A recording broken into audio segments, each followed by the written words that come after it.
નમસ્કાર, પાટનગર નેટવર્ક ન્યૂઝમાં આપનું સ્વાગત છે। હું છું દિવ્યા, આપની સાથે નજર કરીશું નેટવર્ક ન્યૂઝ પર।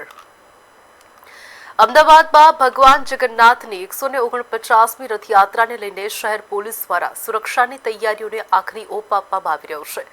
અષાઢી બીજના દિવસે યોજાનારી રથયાત્રા શાંતિપૂર્ણ રીતે સંપન્ન થાય તે માટે જેસીપી, ડીસીપી સહિતના ઉચ્ચ અધિકારીઓએ રૂટ પેટ્રોલિંગ કરીને સુરક્ષા વ્યવસ્થાની સમીક્ષા કરી છે।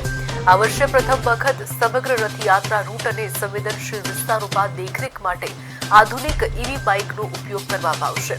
સાંકડી ગલીઓમાં પણ અસરકારક પેટ્રોલિંગ કરી કાયદો વ્યવસ્થા જાળવવા અને કોમી સૌહાર્દ જળવાઈ રહે તે માટે પોલીસ દ્વારા ચુસ્ત બંદોબસ્ત ગોઠવવામાં આવ્યો છે।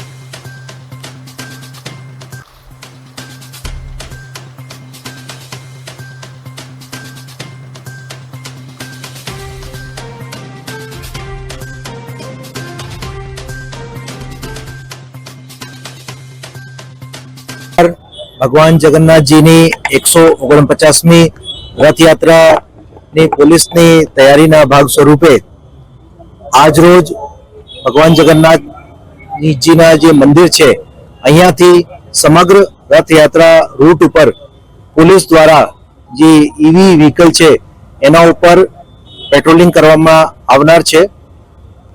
આપણે દર વર્ષે આખા જે રૂટ છે એના ઉપર પોલીસ દ્વારા એરિયા ડોમિનેશન કરવા માટે અને પોલીસની પેટ્રોલિંગ તેમજ હાજરી વધારવા તેમજ દેખાવા માટે પોલીસ દ્વારા પેટ્રોલિંગ કરવામાં આવે છે।